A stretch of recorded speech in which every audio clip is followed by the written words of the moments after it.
Hello friends, welcome to our channel. मैं हूं mister Singh. आज हम लोग बात करेंगे कुछ अलग टॉपिक के ऊपर, जैसे कि सेल्स वर्सेस मार्केटिंग। ये दोनों में हमेशा लोगों को कन्फ्यूज़न रहता है। जैसे कि फॉर एग्ज़ाम्पल ये दोनों में सबसे पहला कौन आता है, सेल्स आता है या मार्केटिंग आता है। दूसरा है ये दोनों फील्ड में सबसे ज़्यादा सैलरी किस में रहता है सबसे इंटरेस्टिंग टॉपिक। और थर्ड है कि क्या ये डिफ़िकल्ट फील्ड है, कि बहुत सारे लोग इसमें डर लगता है लोगों को। एंड फोर्थ है, इज़ इट वर्थ, क्या ये फील्ड सही है मेरे लिए या फिर मैं इसके लिए। सो इस कुछ चीज़ों के ऊपर आज हम लोग बात करेंगे। मैं कोशिश करूँगा अपना बेस्ट बताने के लिए आपके लिए। तो सबसे पहला जो है कि सेल्स और मार्केटिंग में सबसे पहले आता क्या है फ्रेंड्स। तो ऑफ कोर्स इसका जवाब एक्चुअली घुमा फिरा है, लेकिन मैं आपको डायरेक्ट बता देता हूँ कि ये दोनों में सबसे पहले मार्केटिंग आता है और सेल्स बाद में आता है। तो ये क्यों है, ये मैं आपको बता देता हूँ इन शॉर्ट में। कि मार्केटिंग जो है वो कोई भी चीज़ को प्रचार करना, उसको मार्केट में, जैसे कि अभी फॉर एग्जांपल वीडियो वायरल होता है ना। सो मार्केटिंग का काम है कि उस चीज़ के बारे में मार्केट में वायरल करना। तो आप देखे होंगे, इसका बेस्ट एग्जांपल मैं अगर आपको छोटे लेवल पे दूँ, तो जैसे कि आप bus stand, railway station, market में देखे होंगे कि छोटे-छोटे पैम्पलेट वगैरह बाँटते रहते हैं बच्चे लोग। सो उसको बोलते हैं छोटे लेवल पे मार्केटिंग करना। और बड़े लेवल पे मार्केटिंग, जैसे कि आप टीवी में देख रहे हैं, कोई प्रोडक्ट का मार्केटिंग हो रहा है, तो वो कस्टमर तक वो पहुँचा रहे हैं कि ये मार्केट में प्रोडक्ट है, आप जाके लीजिए, दैट इज़ मार्केटिंग। तो मार्केटिंग पहले आया, आपको अवेयर किया गया, तब जाके वो प्रोडक्ट कोई जाके खरीदता है। So first is marketing, second is sales. Okay. तो दूसरा क्वेश्चन पे जाते हैं कि ये दोनों में सैलरी सबसे ज़्यादा किस में है, मार्केटिंग में ज़्यादा सैलरी है या सेल्स में है।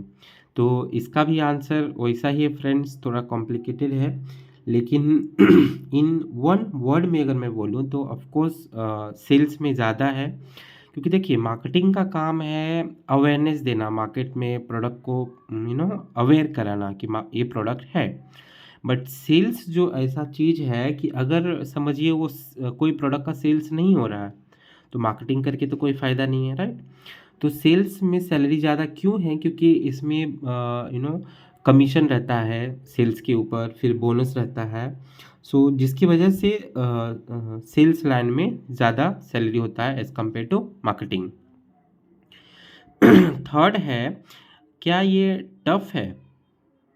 तो इसका आंसर है थोड़ा बहुत यस क्योंकि देखिए, ये टफ वैसे नहीं है फ्रेंड्स कि अगर आप कंपेयर करोगे कि ऑफिशियल जॉब जिसे होता है कि आप गए ऑफिस में काम किए और आ गए, और सेल्स और मार्केटिंग का फील्ड अगर आप कंपेयर करोगे, तो लिटिल बिट टफ इसके लिए माना जाता है क्योंकि ये सबसे पहले ये फील्ड वर्क रहता है, राइट।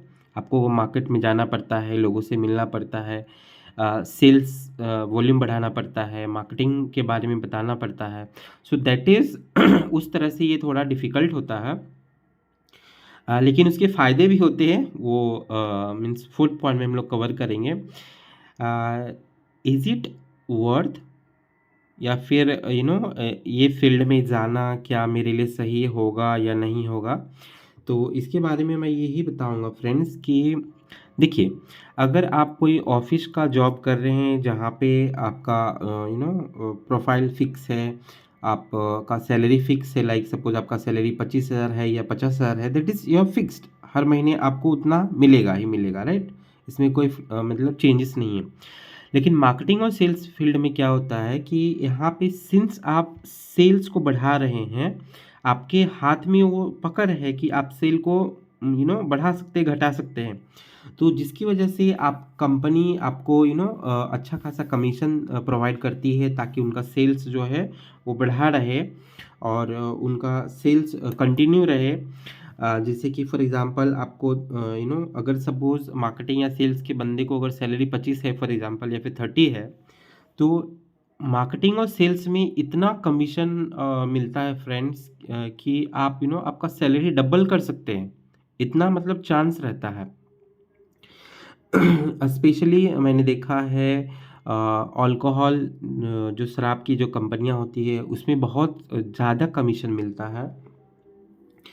फिर आपका दिवाली बोनस अच्छा मिलता है, फिर साउथ साइड में गणेश चतुर्थी में कमीशन मिलता है, तो जिसकी वजह से आपका सेल्स लाइन में सैलरी अच्छा खासा हो सकता है।